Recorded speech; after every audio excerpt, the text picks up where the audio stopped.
reason why we chose the year 1886 is because of everything that happened before, but also what's going to happen after. Life changed from the Industrial Revolution in 1848 all the way through really to the First World War. The Victorian era, the city itself, the booming Industrial Revolution, you're kind of on the cusp of the modern era. At the same time, you sort of have this like lingering sense of mysticism. We definitely drew from a lot of that stuff.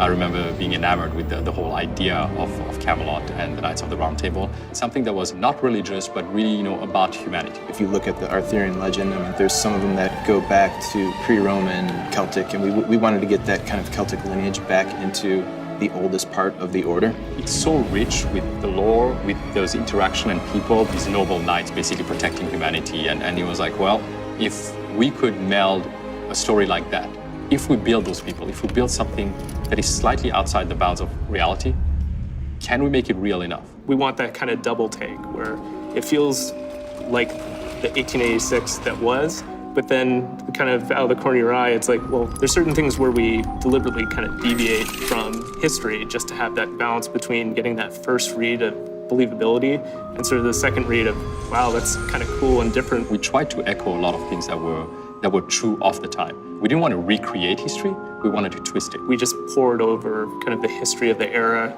maps, the layout of London. Understanding the city, understanding really how it was laid out. We went to London with 20 people, location scouting and shooting extensive amounts of photos. If you hadn't been there, you have to go there to understand what life is like, what it feels like to walk in the streets, because a lot of it still exists. There's so much history. You can kind of see the layers of time and the layers of architecture built on top of each other, even at that time. We poured over period costumes and did photo shoots, not only capturing all the intricate details of the costumes, but also how people moved in them. A lot of European militaries at that time, they had these just a lot of craftsmanship, a lot of symbols and patches, and a lot of embroidery. The cording, the armored gorgets and bracers, like those are things we really spent a lot of time kind of pouring over reference, but then kind of inject all of our lore to kind of craft these specifically for these characters and for this order. When we started actually, melding this fiction and nonfiction, there was the need to make sure that we had some control over it. We early on had a lot of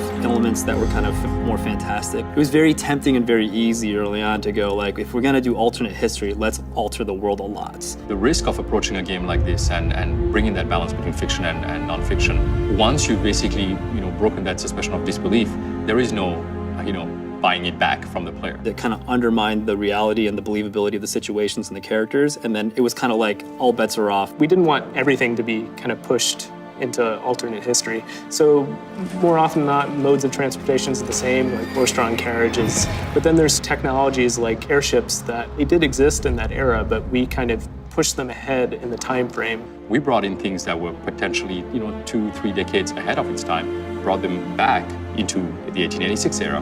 We were able to keep the overall kind of skyline of London, but then you see certain things like the mooring towers for the airships and the searchlights with them that give you this kind of layered, kind of alternate twist to the feeling of the world. And that's really the doctrine we followed throughout the game. It's asking the question of whether or not people today that live today could believe the fiction that we're adding into our history. That's something that sort of ties everything together to make it feel like an era that existed kind of out of place in time. What's so fascinating about history is that regardless of all the fiction we write, I don't think it's ever as mysterious as history has been.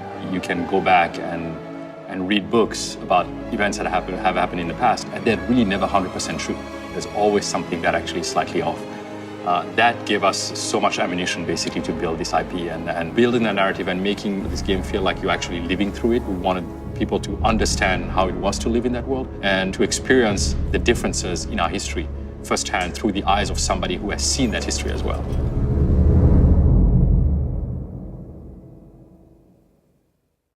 PlayStation